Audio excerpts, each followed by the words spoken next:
ఈ వీడియో మీకు నచ్చితే లైక్ చేయండి, షేర్ చేయండి. మరింత భక్తి, జ్యోతిష, వాస్తు, రాశి ఫలాల కోసం మా ఛానల్ని సబ్స్క్రైబ్ చేసుకోండి. వాగర్ధావ సంపృక్తో వాగర్ధ ప్రతిపత్తయే జగతః పితరో వందే పార్వతీ పరమేశ్వరో. శివాయ గురవే నమః. ప్రేక్షకులందరూ కూడా శుభస్వాగతం. నేను మీ హరిహర శర్మ.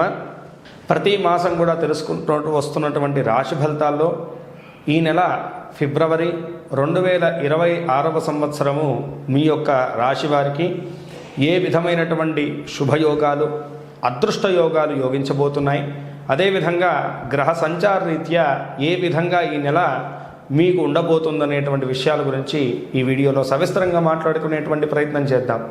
ముందుగా ఈ నెలలో జరిగేటువంటి ముఖ్యమైనటువంటి పర్వదినాల గురించి చూసుకుంటే కనుక 1వ తారీఖు ఆదివారం ఫిబ్రవరి నెల మాఘ పౌర్ణమి, అదేవిధంగా 5వ తారీఖు గురువారం సంకష్టహర చతుర్థి, 14వ తారీఖు శనివారం శని త్రయోదశి, 15వ తారీఖు ఆదివారం మహాశివరాత్రి, 18వ తారీఖు బుధవారం ఫాల్గుణ మాస ప్రారంభము.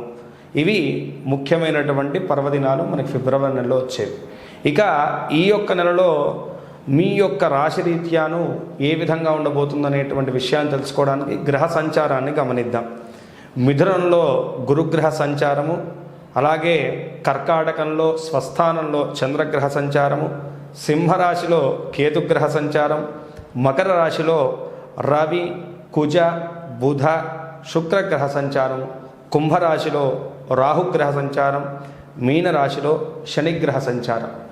ఈ గ్రహ సంచారాలను బట్టి మీ రాశి వారికి కలిగేటువంటి శుభ అశుభ యోగాల గురించి ఇప్పుడు మనం మాట్లాడుకుందాం. సింహరాశి వారికి ఫిబ్రవరి నెలలో రాశి ఫలితాలు మనం గమనించుకుంటే కనుకను ప్రధానంగా వృత్తి జీవనం గురించి మనం మాట్లాడుకుందాం. ఉద్యోగము, వ్యాపారము, వ్యవస్థ, వీటి మీద ఏ విధమైనటువంటి ప్రభావాలు ఉండబోతున్నాయంటే కనుక ముందుగా లగ్నస్థ కేతువు, అదేవిధంగాను సప్తమ రాహు, అష్టమ శని, అదేవిధంగా చూసుకుంటే కనుక షష్ఠమ స్థానంలోనూ 4 గ్రహాల యొక్క సంచారం, పాపగ్రహ సంచారం. కాబట్టి దీని యొక్క ప్రభావం అనేటువంటిది ఖచ్చితంగా ఫిబ్రవరి నెలలో వీళ్ళ మీద ఏ విధంగా ఉండబోతుందో మనం మాట్లాడుకుందాం. ముందుగా చూసుకుంటే కనుక ఆ యొక్క అష్టమ శనైశ్వర గ్రహ సంచారం వల్లను కొంతమేరకు అటు ఆర్థిక పరంగా, ఆరోగ్యపరంగా ఇబ్బంది పడుతూ ఉన్నారు. అయితే వృత్తిరీత్యా ప్రధానంగా సింహరాశి వాళ్ళకి ఏంటంటే కనుక ఈ లగ్నస్థ కేతువు వల్ల స్థిరమైనటువంటి ఆలోచన విధానం ఉండదు. ఒక క్షణం ఏమనుకుంటారంటే కనుక ఎంత పట్టుదలతో అయినా సరే ఈ పని పూర్తి చేద్దాం అనుకుంటారు. ఒక్కొక్క క్షణం ఏమంటారంటే కనుక ఈ కష్టం ఎవడబడతారో వేరే చిన్న సులువైనటువంటి పనులు చేసుకుని బయటపడిపోదాం అనుకుంటారు. అంటే మీ లోపల మీరే ఆలోచన విధానంతో సతమతపడుతుంటారు. కాబట్టి మీకు ఒక స్పష్టమైనటువంటి మార్గం అనేటువంటిది మీ కెరీర్ వైజ్గా ఈ నెలలో ఎంచుకోవడం అనేటువంటిది చాలా సవాళ్ళుగా మారిపోతాయి. ప్రధానంగా ఉద్యోగ జీవనం చేసుకునేటువంటి వారి మీద దీని యొక్క ప్రభావం అనేటువంటిది ఖచ్చితంగా పడబోతున్నది. ఏకాదశంలో గురుగ్రహ సంచారం వల్ల ఏంటంటే కనుక కొంతమేరకు లక్ ఫ్యాక్టరీ అనేటువంటిది మిమ్మల్ని కాపాడుతూ ఉంటుంది ఈ నెలలో. అయితే ఉద్యోగస్తులకు ఈ యొక్క నెలలో ఏంటంటే కదా తీసుకునేటువంటి నిర్ణయాలు ఎన్నో కీలకమైనటువంటి అంశాలని మీ మీద చూపెట్టబోతున్నాయని చెప్పేసి మనం మాట్లాడుకోవాలి. అనవసరమైనటువంటి వాదనలు, అనవసరమైనటువంటి గొడవలు, అనవసరమైనటువంటి నిర్ణయాలు మీ యొక్క కెరీర్ని పాడు చేస్తాయి ఈ నెలలో. ఇది బాగా గుర్తుంచుకోండి ఉద్యోగ వ్యవస్థలో ఉండేటువంటి వారు. ఇక వ్యాపారస్తుల గురించి మనం గమనించుకుంటే కనుక ఎవరైతే కనుకను వ్యవసాయ మార్గాల్లో ఉన్నారో, వ్యవసాయ సంబంధితమైనటువంటి వ్యాపారాలు చేస్తున్నారో వాళ్ళ మటుకు కొంత మేరకు ఇబ్బందికరమైనటువంటి వాతావరణం కనపడుతుంది. మినహాయించి మిగతా వ్యాపారస్తులందరికీ కూడా చాలా అనుకూలించేటువంటి కాలం.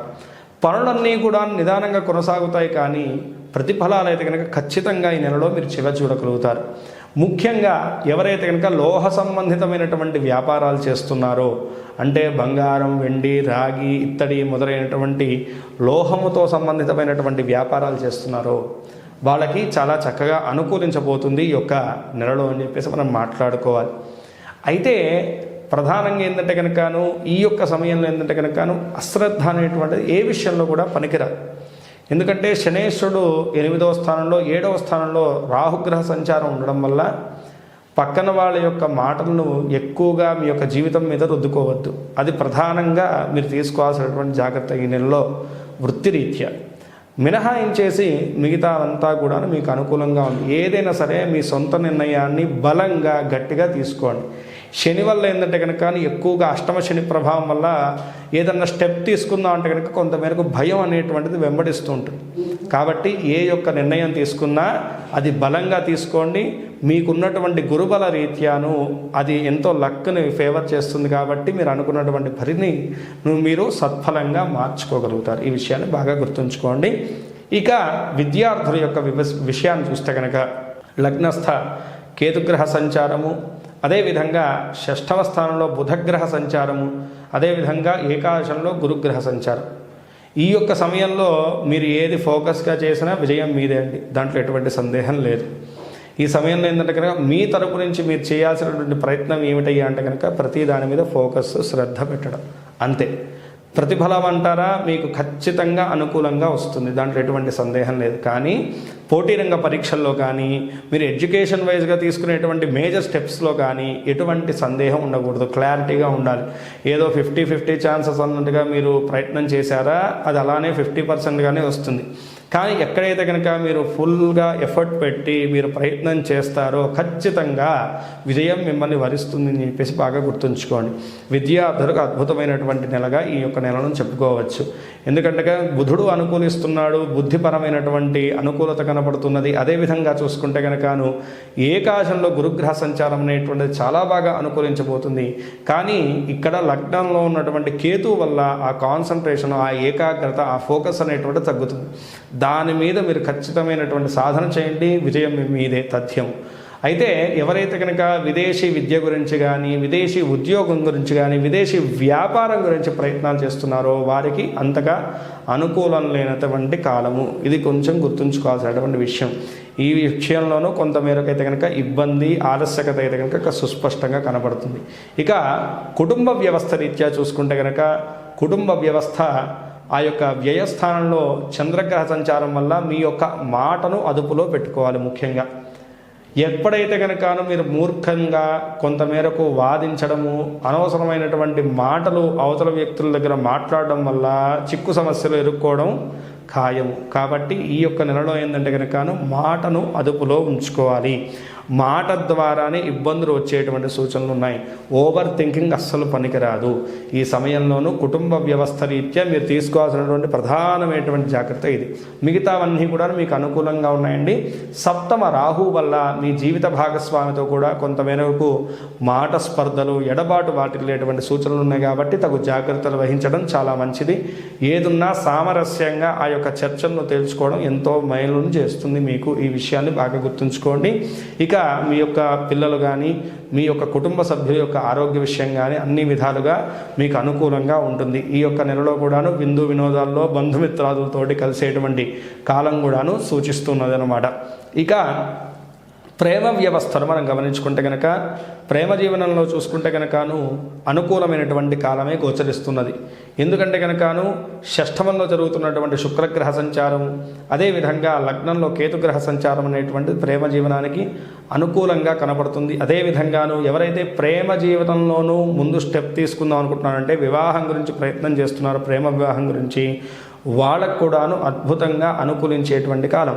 మీ మనసులో ఉన్నటువంటి మాట మీ కుటుంబ సభ్యుల ముందు పెట్టండి, తప్పకుండా వాళ్ళు అర్థం చేసుకుంటారు. ప్రేమ వివాహం జరగడానికి ఇది యోగ్యమైనటువంటి కాలంగా మనం సూచించవచ్చు ఈ యొక్క సింహరాశి వారికి. ఇక ఆరోగ్యరీత్యా, ఆర్థిక రీత్యా ఎలా ఉండబోతున్నది అని చెప్పేసి అనుకుంటే కనుకను ఆ యొక్క ధనాకారుడైనటువంటి శుక్రుడు, అదేవిధంగా రుణకారకుడైనటువంటి కుజుడు ఇద్దరు కూడాను 6వ స్థానంలో ఉండడం వల్ల ఏవైతే కనుక మీకు షేర్ మార్కెట్లో కానీ లేదంటే కనుక అప్పుల ద్వారా మీకు ఆగిపోయి ఉన్నటువంటి డబ్బుల గురించి మీరు వేచి చూస్తున్నారో వాటిల్లో ఈసారి గట్టి ప్రయత్నం చేయండి. ఖచ్చితంగా వాటిల్లో ఏదో రకమైనటువంటి ప్రతిఫలం, అనుకూలమైనటువంటి ఫలితం అయితే కనుక మీకు ఈ నెలలో ఖచ్చితంగా కనబడబోతున్నది అని చెప్పేసి చెప్పుకోవచ్చు. ఈ నెలలో గృహయోగము, వాహన యోగము, అదేవిధంగాను ఎవరైతే కనుకను స్థిరాస్తి కొనుగోళ్లు చేద్దాం అనుకుంటున్నారో వాళ్ళకు అనుకూలించేటువంటి కాలంగా చెప్పవచ్చు. ఎందుకంటే ఏకాదశంలో గురుగ్రహ సంచారం, 6వ స్థానంలో కుజ శుక్రగ్రహ సంచారం అనేటువంటిది చాలా చక్కగా కలిసి వచ్చేటువంటి కాలంగా కనపడుతుంది. కానీ 7వ స్థానంలోనూ రాహుగ్రహ సంచారం వల్ల చేసేటువంటి వ్యవహారంలో చిన్నపాటి శ్రద్ధను వహించాలి. సుస్పష్టంగా ప్రతిదాన్ని పరిశీలించి అడుగు ముందుకు తీసుకెళ్ళాలి. లేదంటే కనుక అనవసరమైనటువంటి ధన నష్టమైనటువంటిది కనపడుతుంది. మినహాయింపు మిగతావంతా కూడా చక్కగా అనుకూలించేటువంటి ధనయోగ కాలంగా సింహరాశి వారికి ఈ నెలను మనం చెప్పవచ్చు. ఇక ఆరోగ్య స్థితి రీత్యా అష్టమ శని వల్లను ఏంటంటే కనుక స్థిరమైనటువంటి అనారోగ్యములు ఏవి కూడా ఉండవు. కానీ ప్రధానంగా ఇక్కడ తీసుకోవాల్సినటువంటి జాగ్రత్త ఏమిటయ్యా అంటే కనుకను నిత్య అనారోగ్యాలు అంటే కనుక అలసిపోవడము, తలనొప్పి, ఒళ్ళు నొప్పులు వంటివి, జ్వరము రావడము, ఇలాంటివి చిన్న చిన్న అనారోగ్య సమస్యలు వస్తాయి. కానీ ఎవరికైతే కనుక దీర్ఘకాలికమైనటువంటి అనారోగ్య సమస్యలు ఉన్నాయో వాళ్ళు మాత్రం దాని మీద ప్రత్యేకమైనటువంటి శ్రద్ధను వహించాలంటే షుగర్, బీపీలు వంటి ఏవైతే కనుక నిత్య రోగాలు ఉంటాయో వాళ్ళు మాత్రం ప్రత్యేకమైనటువంటి శ్రద్ధను వహించాలి. దాంట్లో ఏంటంటే కనుక ఆ యొక్క శని ప్రభావం వల్లను వాటి మీద ఇబ్బంది కలిగేటువంటి సూచనలు ఉంటాయి. కాబట్టి ఆరోగ్య రీత్యా ఈ జాగ్రత్తను తీసుకుంటే చాలు. పూర్తి స్థాయిలో చూసుకుంటే కనుక సింహరాశి వాళ్ళకి 70% అనుకూలించేటువంటి నెలగా ఈ నెలను చెప్పుకోవాలి. ఈ నెలలో కలిగేటువంటి ఆ చిన్నపాటి ఇబ్బందులు కూడా తొలగిపోవడానికి శనివారం నాడు మీ దగ్గరలో ఉన్నటువంటి నవగ్రహాల దగ్గర చక్కగా ప్రదక్షిణాలు చేసుకోండి. శనిగ్రహానికి, రాహుగ్రహానికి తగు పూజలను, అదేవిధంగా కేజింబావు నువ్వులను, మినుములను దానంగా ఇవ్వడం అనేటువంటిది ఎంతో మేలును చేస్తుంది.